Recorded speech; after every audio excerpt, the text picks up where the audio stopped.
Hello friends, today's topic is equation of continuity.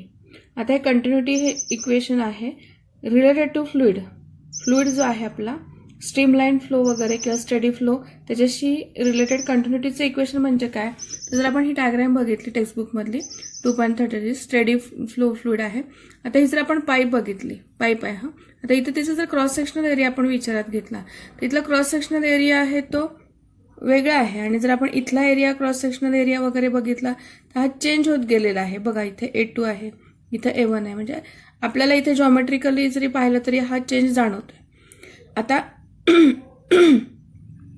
ह्या ट्यूबचं काय केलं तर इथलं सेक्शन कन्सिडर केलं की EFGH, ठीक आहे ना. मग आता इथे ह्याच्यामधलं जे व्हॉल्यूम असेल इथे व्हेलॉसिटी V1 आहे इंटू T आणि हा इथला सेक्शन PQRS हा एक सेक्शन कन्सिडर केलेला आहे. इथे जेव्हा आपलं फ्लुइड जाईल तिथला जी स्पीड आहे तो speed V2 into delta T तेवढ्याच टायमिंगमध्ये. डेल्टा टी सेम आहे बघा दोन्ही ठिकाणी सेम टाइममध्ये जेवढं काही इथे क्रॉस केलेलं आहे. इथला स्पीड मात्र वेगळा आहे, इथला स्पीड वेगळा आहे, इथला एरिया वेगळा आहे. इथला एरिया ऑफ क्रॉस सेक्शन आहे पाईपचा दोन्ही ठिकाणचा वेगळा आहे. आता हे इक्वेशन ऑफ कंटिन्युटी काय आहे तर आपला जो फ्लो आहे तो स्टेडी फ्लो असेल तर त्याच्या बाबतीत A1 V1 is equal to A2 V2 means AV is equal to constant. हे इक्वेशन आहे. कंटिन्युटी इक्वेशन म्हणजे काय आहे तर AV is equal to constant. A म्हणजे काय आहे की एरिया आणि V म्हणजे काय आहे व्हेलॉसिटीज आहे. त्याचा जो प्रॉडक्ट आहे तो कॉन्स्टंट येतो. आता हे असं का येतं, कशामुळे येतं, ह्याचं जे काय डेरिव्हेशन आहे तेच आपण पाहणार आहोत. So consider a steady flow of an incompressible fluid. Fluid कसं आहे इनकॉम्प्रेसिबल फ्लुइड आहे, ठीक आहे. For a steady flow velocity of a particle remains constant at a given point. बघा स्टेडी फ्लो आपण ज्या वेळेला म्हणतोय त्यावेळेला ज्या ठिकाणी आपण पार्टिकल पाहतोय त्या तिथला त्याचा व्हेलॉसिटी जी आहे पार्टिकलची ती कशी असते कॉन्स्टंट असते, ठीक आहे.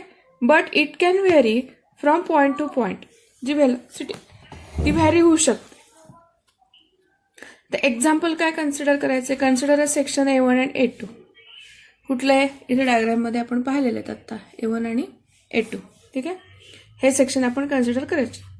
Section A1 has larger cross sectional area than section A2. बघा इथं आहे की नाही, A1चा जो क्रॉस सेक्शनल एरिया आहे तो ग्रेटर आहे, A2चा इथला क्रॉस सेक्शनल एरिया आहे तो स्मॉलर आहे कम्पेअर टू A1.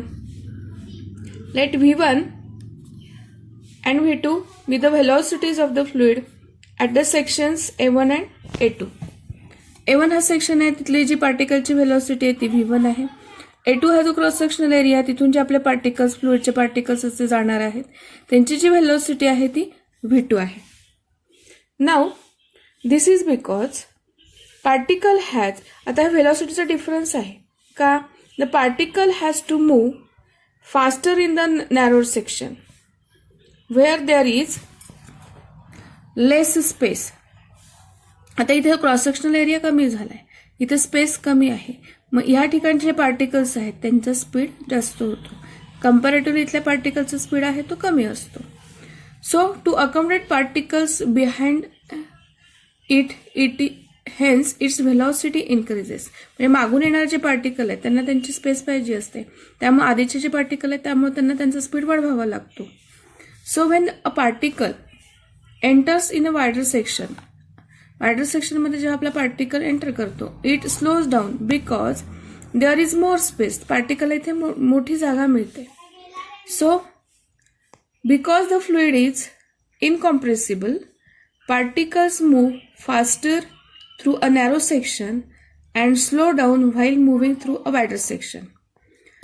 आपलं जे फ्लुइड आहे ते इनकॉम्प्रेसिबल आहे त्यामुळे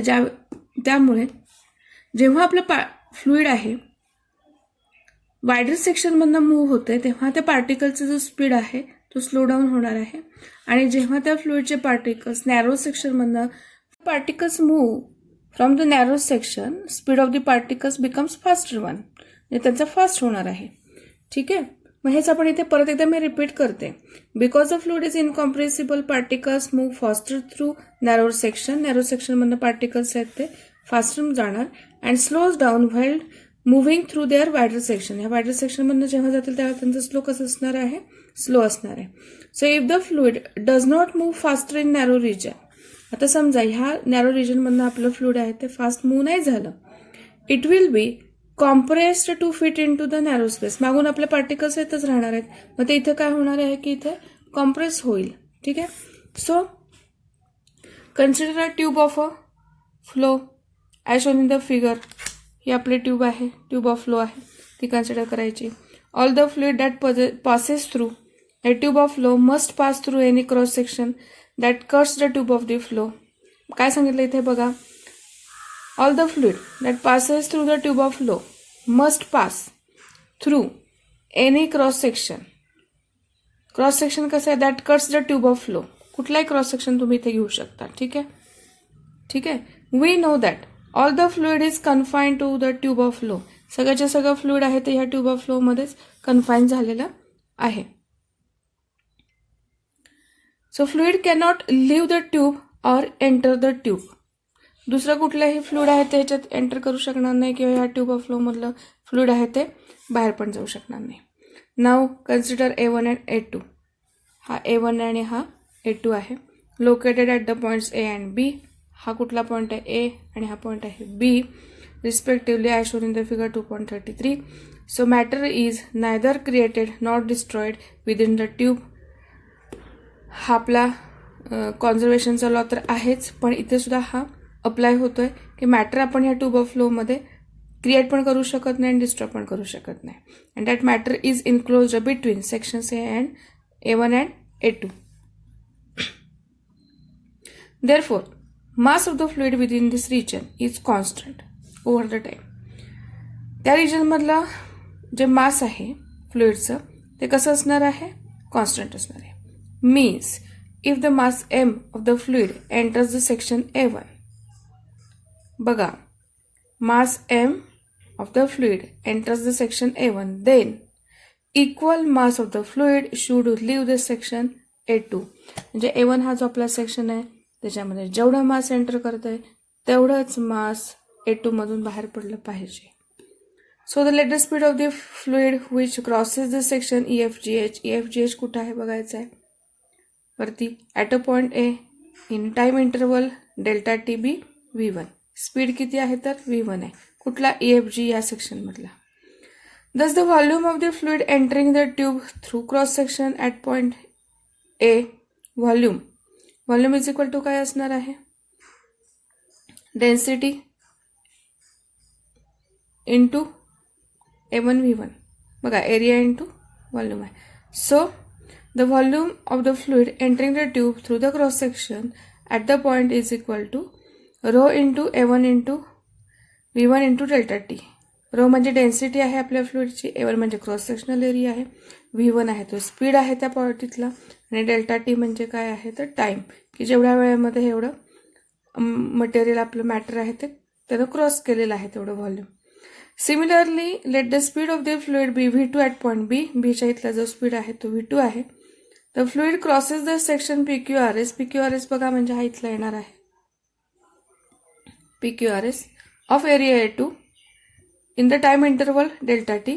Thus the mass of the fluid leaving the tube through the cross section B is rho into A2 into V2 into delta T. So as the fluid कसं आहे, as the fluid is incompressible, mass of the fluid entering the tube at point A is mass as कसं आहे, mass is same कसं आहे, same leaving the tube. म्हणजे A पॉईंटच्या इथे जेवढा मास आहे तेवढंच B पॉईंटच्या इथे म्हणजे एंटर जेवढं करत आहे मास तेवढंच सेम लिव्ह करताना आहे B पॉईंटच्या इथे. Therefore, mass of the fluid in the section EFGH will be equal to mass of the fluid in the section PQRS. EFGH एवढा सेक्शनमधला जेवढा काही मास असेल तेवढंच मास ह्या सेक्शनमधला असणार. Therefore, rho into A1 V1 into delta T is equal to rho into A2 V2 into delta T. Rho cancel होणार आहे, delta T cancel होणार आहे. So A1 V1 is equal to A2 V2 or AV is equal to constant. This is nothing but the equation of continuity. Here A into V, area into velocity, is the volume rate. Rate कसला आहे? Rate of flow of the fluid. That is AV is equal to dV upon dt.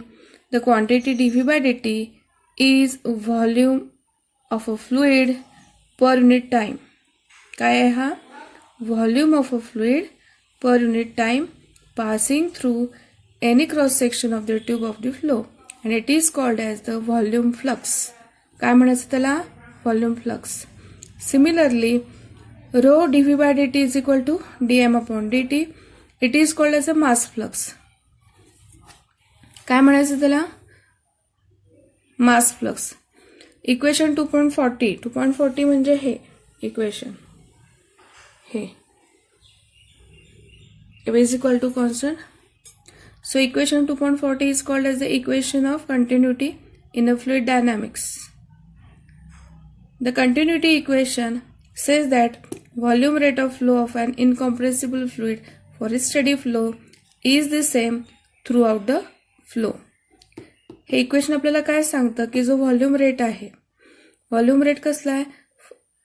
Of a flow of incompressible fluid for a steady flow is same through out the flow. Through out the flow तो कसा आहे तर same आहे. And this is the equation of continuity. Any suggestion? Please comment in the box. Thank you.